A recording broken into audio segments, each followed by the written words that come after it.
Okay, we're live. Hey, everybody. Can everybody hear me? Yep. Okay. Welcome, everybody. This is going to be a great evening. We're so excited to have you here. Welcome to our Mommy and Me community wellness events. We have these every single week, not usually at night. Usually they're in the afternoon, but we are so blessed and excited to have Paula here tonight, and this is the only time she could make it. So my name is Alicia McPeak, and I'm going to be hosting along with Alyssa, Kenna, and Marley and Stanell and Danica. Now we're here in order to just meet families where they are and help them along their way in their journey to a healthier, more sustainable lifestyle. Our goal is to create a community of like-minded mommies and to help educate, inspire, and help inspire them to have a healthier, sustainable, natural living lifestyle where they can thrive. Now we do this by featuring and supporting lots of times local or small business women. And we also do educational pieces. So each week we have a different kind of piece. We always have a educational piece, which is what we have tonight. We have a product, we have a service, and we have a community share, and we always have a mommy's night out.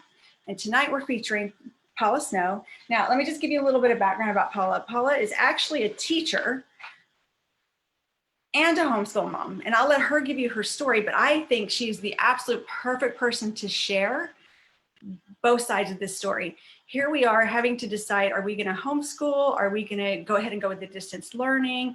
What does that mean for us? How do we get off to the best start? Where do we begin and how do we choose? And guess what? No matter what you choose, you can always change your mind. So with that, Paula, I'm just gonna let you share your story. How did you go from teacher to homeschool mom, and where did they bring you to today? Okay. First, I was a teacher for about 10 years, and my two youngest were in the same elementary school that I was teaching in. And my daughter, she became ill. We could not figure out what was going on with her. She just was constantly running a fever. And they took her through many tests. They thought it was lupus. They thought it was many different things. We finally got to the root of the problem, and it was her anxiety and stressors from being at school and having to go through the fire drills and the shelters in place, and her body was just in a stress mode, and it just was not healing itself. So I was in a position where I needed to take her out, unenroll her into homeschool. And so we began that journey when she was in first grade, and she is now a sophomore.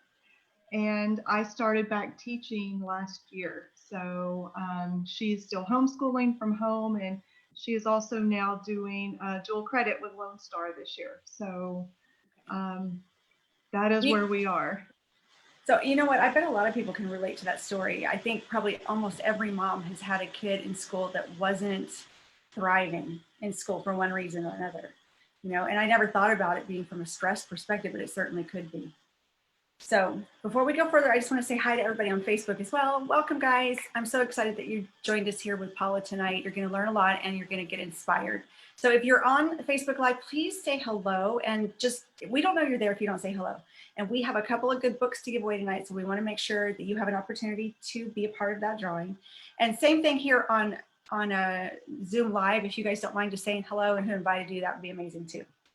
Okay, so that got you to homeschool. So tell us about your homeschool journey. I know you were a teacher.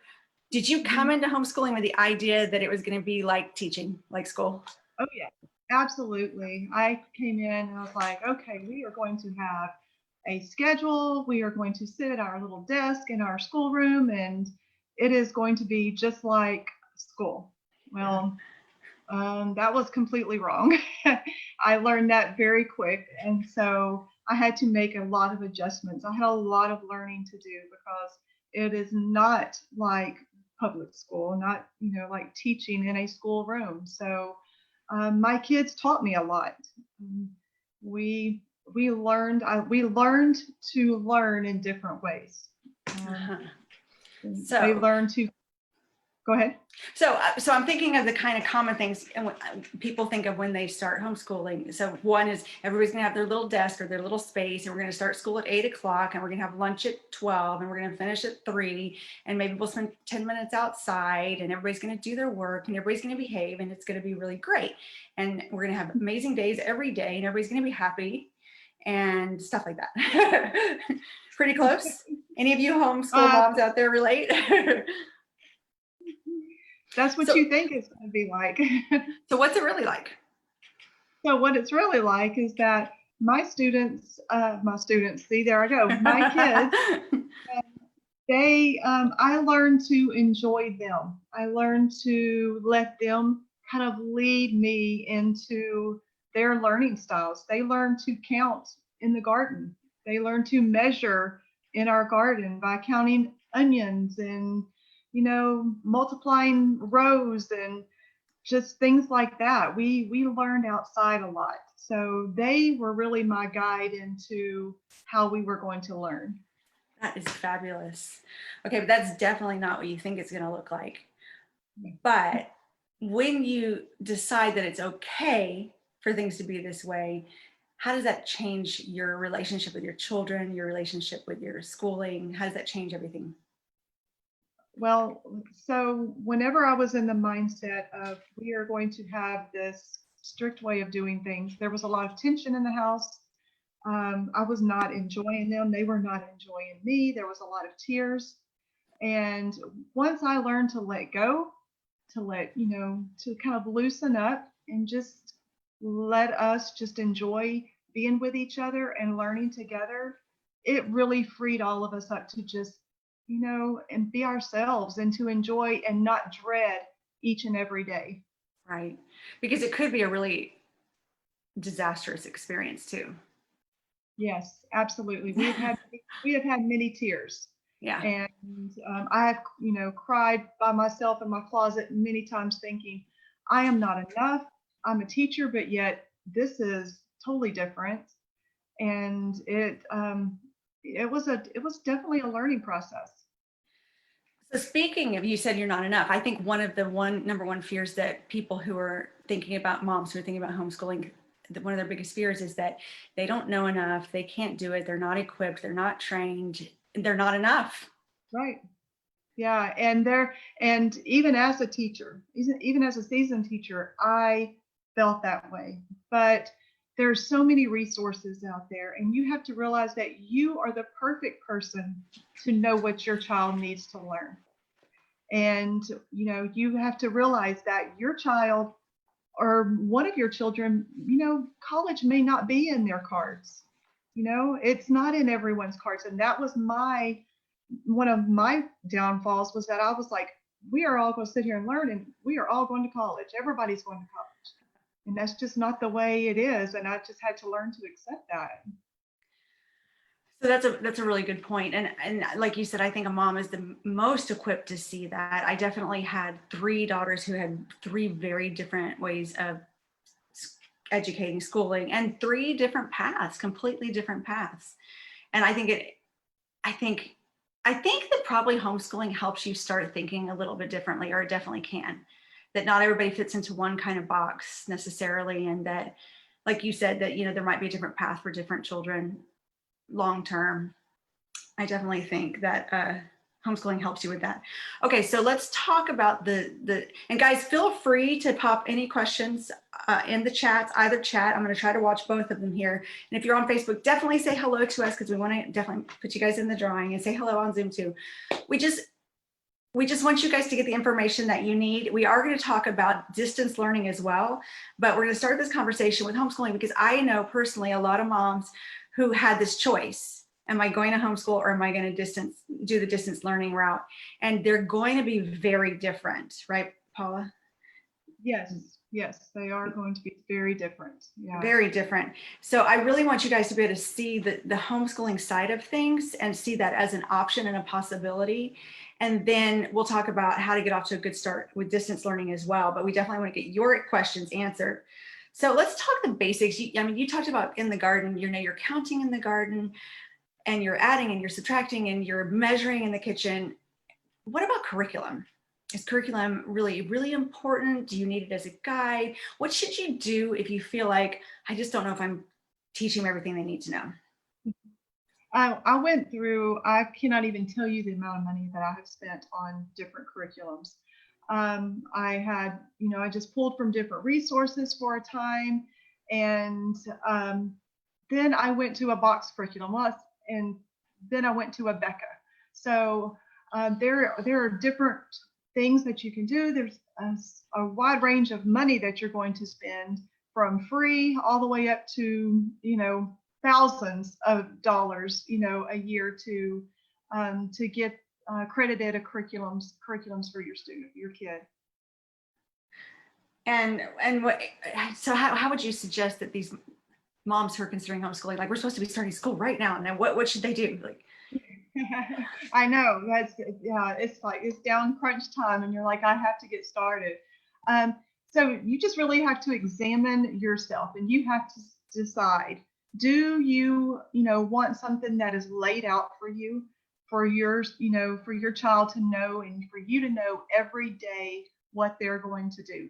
If you're that type of person, then you would definitely want to maybe look at a box curriculum like Sunlight, or check into a Becca. They're accredited, which a lot of people like accredited because they know once they finish, it's a no-brainer. It's being accepted, by colleges and things like that. But, colleges accept students that do not go through accredited programs. Or if you, just want to, you can get online and you can just Google search, homeschool, homeschool Texas history, or whatever state that you live in, and then it will pull up just books and resources that you can get that, that you can guide your students through, or there's videos. So there is a wide range of things that you can do. It all just depends on how structured you want it, and what age your child is, and where you're looking to get your child in the next few years. so what if you get a box curriculum and you're just struggling every day and it's not working? Mm-hmm. What should you do?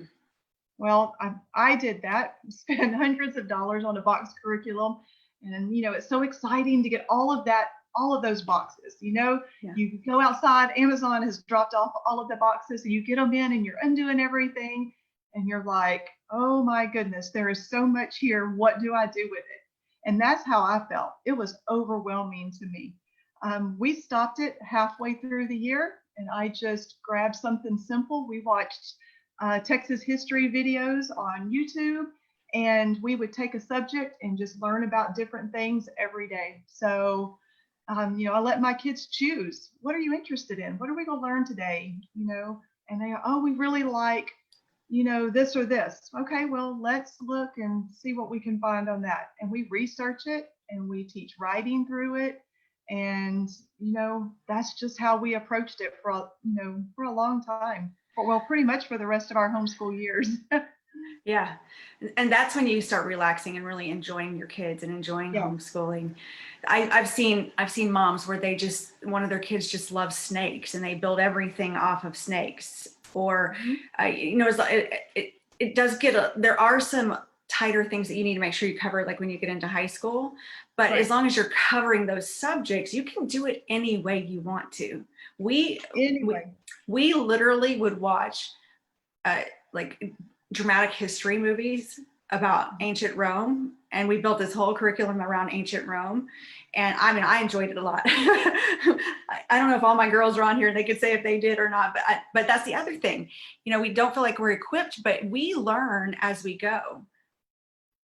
Right? We, as moms, we learn, and we have the capability of learning everything that we need to teach them. But back to the other point, if you find a subject that your children are passionate about, and you can run with it for quite a while, and it's going to keep their interest because that's something that they're passionate about and excited about, and you can do everything off of that one subject, right? That's exactly right. That's what I had to do with my son. My daughter is a learner. She loves to learn.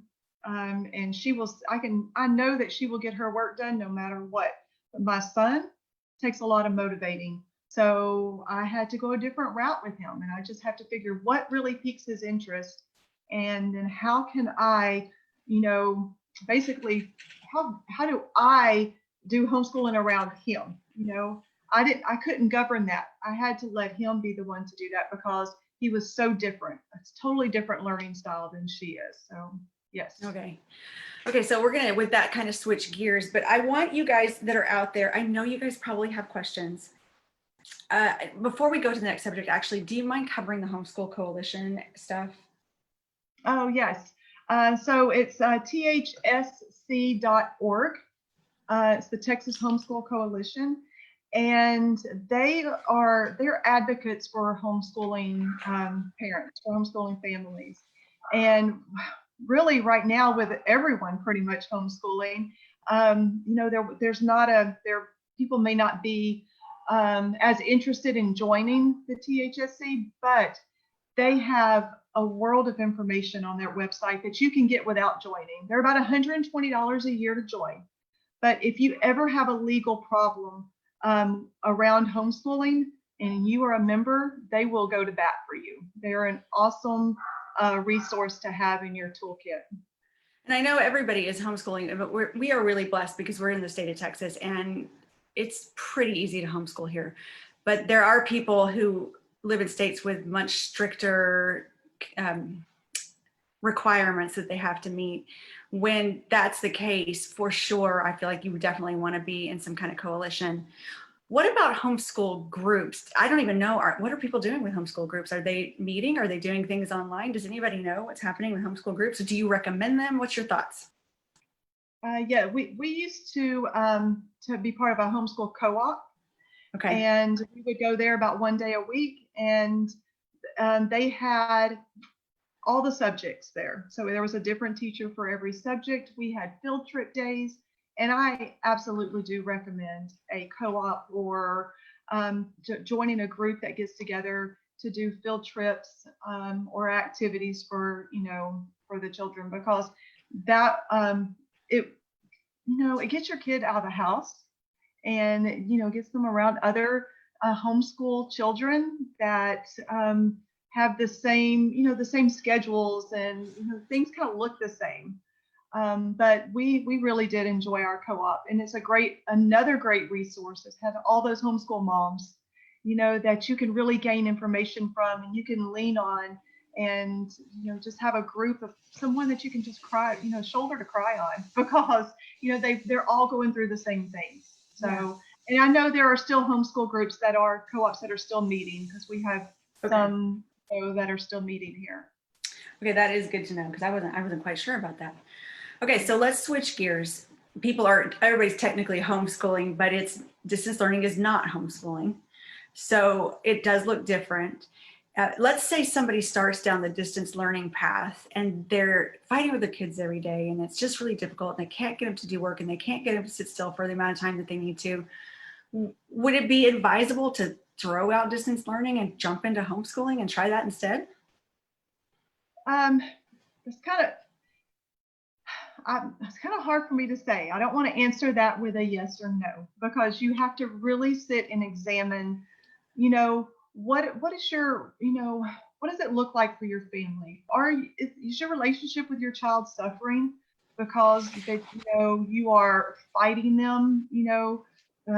You're just having a difficult time, with this. You have to examine all of those things and to see really what fits you and your child the best. I know we've had this discussion at our school about, someone that will come in and they'll be, okay, we're going to distance learn, or they say they're going to homeschool, and then they come back. How do we handle all of that? But that is definitely a personal decision. You just have to really look at you and your child and say, is this worth it?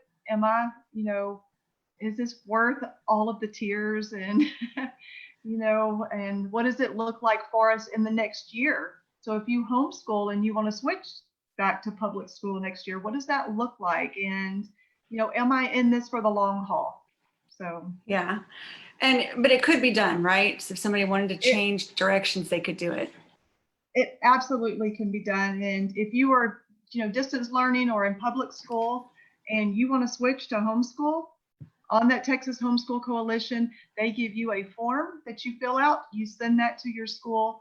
You do not have to, in Texas, this is for Texas, in Texas, you do not have to tell them what you're going to teach. You don't have to provide them with any other information except for that you're withdrawing your child. So. Okay, so let's switch to the distance learning side. So people are starting distance learning next week. I mean, it's a go. We don't know exactly for how long. It could be very temporary. It could be longer than we expect. How would you suggest families set themselves up for success and get off to a good start? So I look at this a little different than homeschooling, because I know that if you're a distance learner, that child possibly may be going back into, the school setting, sometime in the near future. To me, you really need a schedule. You need to set expectations, and because really your expectations are coming from your child's teacher, from your school district. And so they need to know that, okay, this is going to look like you were in the classroom for a time. We're going to have to set up a time. We're going to start at this time.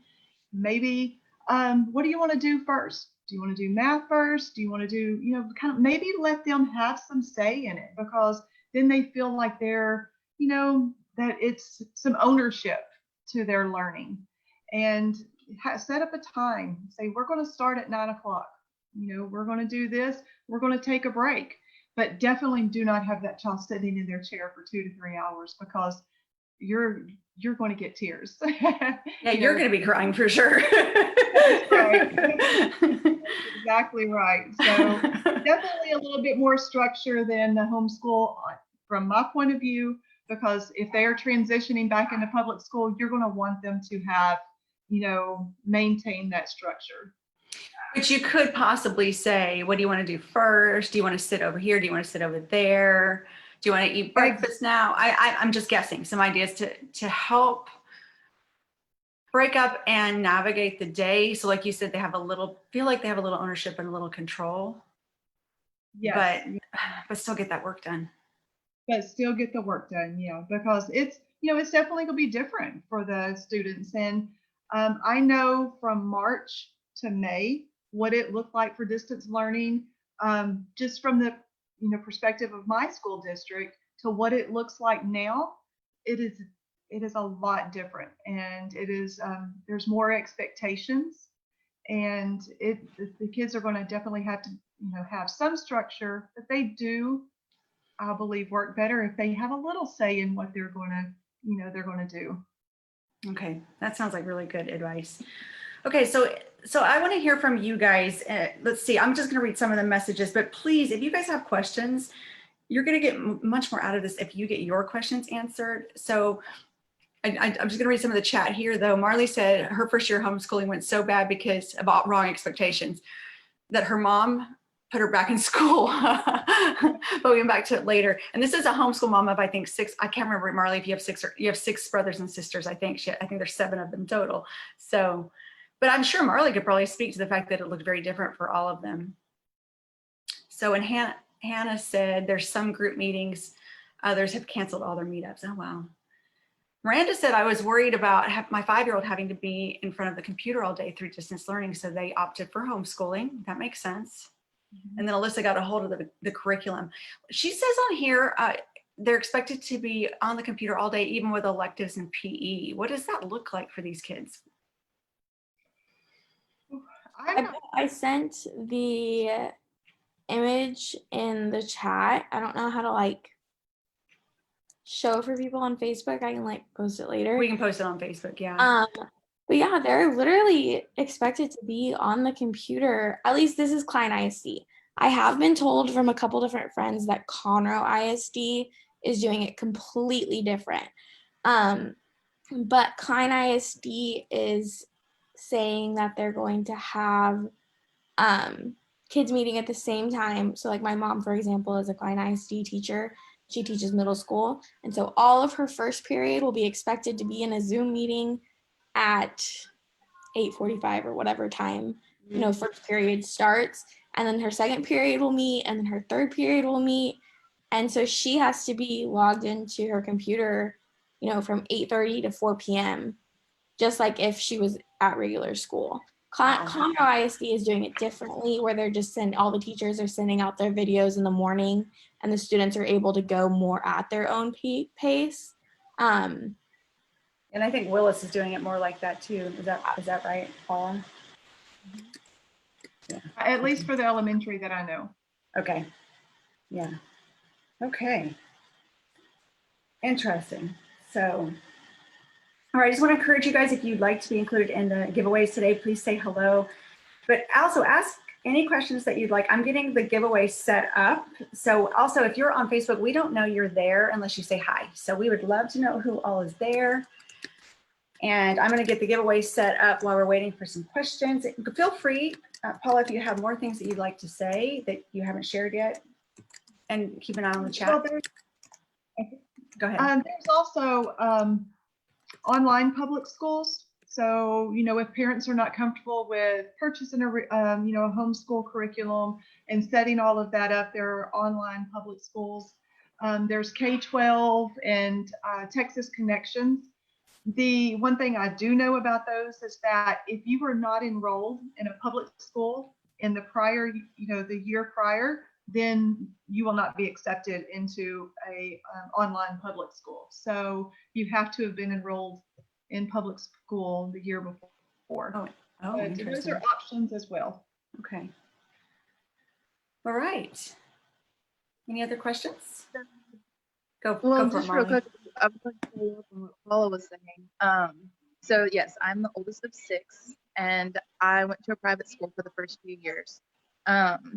And I was in and out of the hospital with leukemia for all of kindergarten, or all of first grade. So I missed a lot. So my mom pulled me out, but was still working at the time. Talked to a bunch of veteran homeschoolers who didn't give her a whole lot of great advice for a newbie. Went very poorly. Went back to school. Just a second, sweetheart. This is I'm sorry. life I'll on come kids. back. Okay, cool. Okay. Hey, Peggy, welcome. Okay, I have a few questions. let's hear them. Okay, so Paula had talked about the Texas Homeschool Coalition and being a part of it. Is that really recommended? I've made the decision already that we will absolutely be homeschooling. I have a 5-year-old who has autism that will be starting kinder, and that was just best for our family altogether, but especially for him with all the uncertainties and everything that they're implementing in the schools. So I guess, I know that on their site, and a lot of other people have given some wisdom as to what to do if anything happens, like legally. But I guess I'm just wondering if that's really something that you would suggest, and what all, I guess, really is involved in that, whatever it's called. The Homeschool Coalition. Well, like signing up for it, like what's the perks of it? Okay, so they offer a lot of resources on the site itself without joining the coalition. Yes, ma'am. But once you join, I joined them.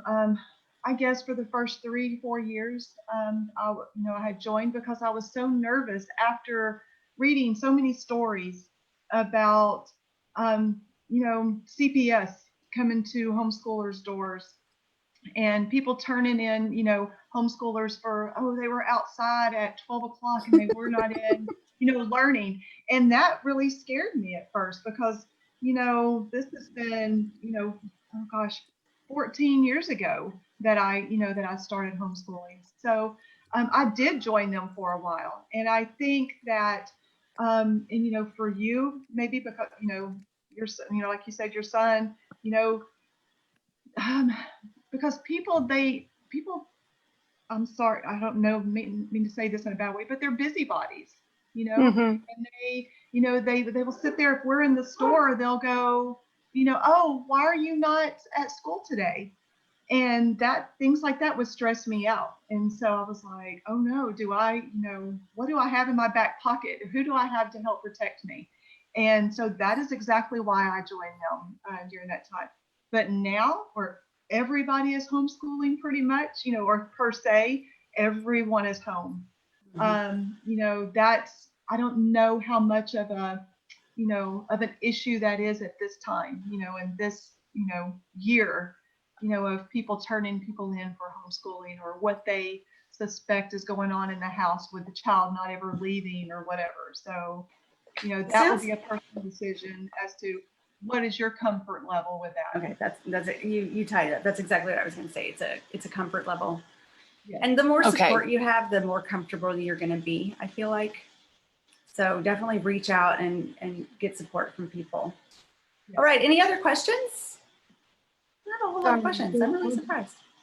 And just to finish up what I was saying a second ago, Sure. Paula, you're talking about, learning styles and figuring out what works for you. We probably tried 4 or 5 like different math curriculums for me before we found something that worked. We wound up using Math UC, and I still love Math UC. But when my brother got to, more advanced math, we're like, okay, well, Math UC works for everybody. My mom tried it with Math UC. It didn't work at all. So then she had to go through 2 or 3 different math programs until she found something that worked for him. And so you don't have to be afraid of switching something up. And if something doesn't work, it doesn't mean you did something wrong. It just means you got to find something different, try something a little different. And like I said, there were 6 of us, and my youngest sibling is 10. So my mom's still homeschooling my 4 of my younger siblings. And she's gone through so many different curriculums to just make it work for them. So it's been really encouraging for me to see that, because I have 2 younger boys that I plan on homeschooling. They're 3 and 1 right now. So that's just given me a lot of confidence and being like, you know what, you don't have to get it right out the gate. It's an entire learning experience for the children and for yourself. So That's very, very good point. Thank you for that. That is really good, wisdom coming from you, because I do know that when you do a curriculum and it doesn't work, at first I felt like it was me. I felt, oh my gosh, this didn't work for him, but it worked for her. What am I doing wrong? And I have gone through tons of curriculum, yes, and spent tons of money, but there is the perfect thing out there. You just have to be, willing to say, all right, that's not what it is. I'll find what it is though. Okay, I do have some really good questions over here. What about deschooling versus unschooling? Not versus, but not unschooling. Because I think you talked a little bit about what I would consider unschooling to me, which is you learned in the garden, you learned while you were cooking, you follow your children's lead. I would say that's unschooling. But deschooling is another conversation. She kind of did talk about it a little bit. Can you talk at all? Because in the beginning, she talked about expectations and how things are supposed to look. Yeah, I can talk because my kids didn't go to sleep, so I'm here. I have heard about deschooling for people who are used to public schooling and then are pulling their kids out of public schooling and starting their first year of homeschooling, and they go through a period of deschooling where they're having to unlearn traditional schooling to get into their groove of homeschooling. Do you know what I'm talking about, kind of?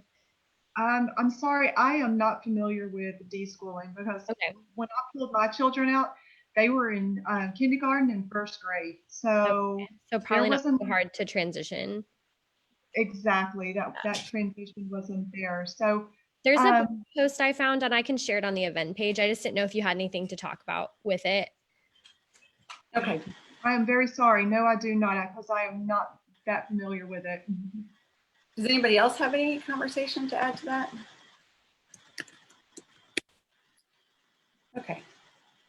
All right, guys, one more chance. If you guys would like to be entered in our giveaway, please comment.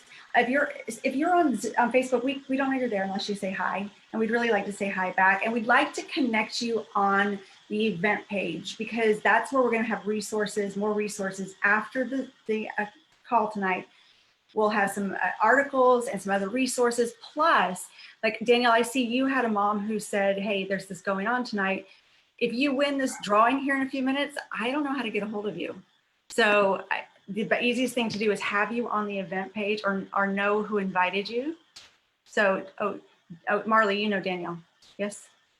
Okay, that sounds, okay, good. I just want to make sure I know everybody or we can find you if you win the drawing. Okay, so Alyssa, tell us what we're going to be giving away. You and Kenna talked about a couple of different really good books. What have we got? Yeah, so the first book is The Call of the Wild and Free. It is just, let me pull my Zoom again.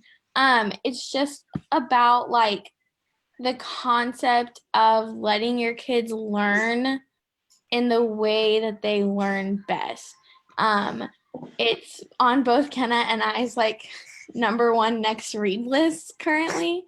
And then the other one is called How Children Learn. How Children Learn. Yes. Perfect. And so, sorry, my ham is. Oh, moms. Y'all are moms. It's okay. So they're just really good books. They're ones that like all of our friends are reading right now. And Okay, cool. I'm really excited about them. All right, so I'm going to share my screen now. And guys, if we're done and you guys think of questions afterwards, just hang around and we'll get your questions answered. But I'm going to go ahead and draw, and then that way people who are ready to go on and get kids to bed and what have you can. So these are the people I have on here. So if I'm missing anybody, Kenna, would you mind watching the chat to see if I'm missing anybody? We have Hannah H, Tina P, Kara B, Miranda A. Oh, I have Kara B on there twice. Kara, I really liked you. Jackie L, Peggy R, Alyssa, Kenna, Zadi, Jackie, Q, that's Shanquila is Q, Adriana, Mandy H, Marley, Danica, and I put Kenna on there twice too, so I like her a lot this evening as well. And is Sina on there? I don't she see is. her. I definitely had her up at the top up here. Okay, I must have missed it. Anybody else I'm missing? Okay, let's go ahead and give the wheel a spin. This is going to be for the Call of the Wild. Actually, we can give you guys your choice. Oh, that's cute. Okay, I know how to get a hold of her. Yay, congratulations. Okay, ready?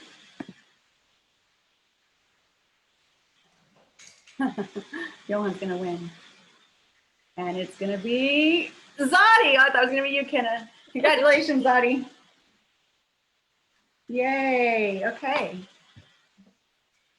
Okay, with that, I'm going to call it a wrap, but we'll stick around for a few minutes in case anybody has any questions. I'm going to stop the Facebook Live and the recording.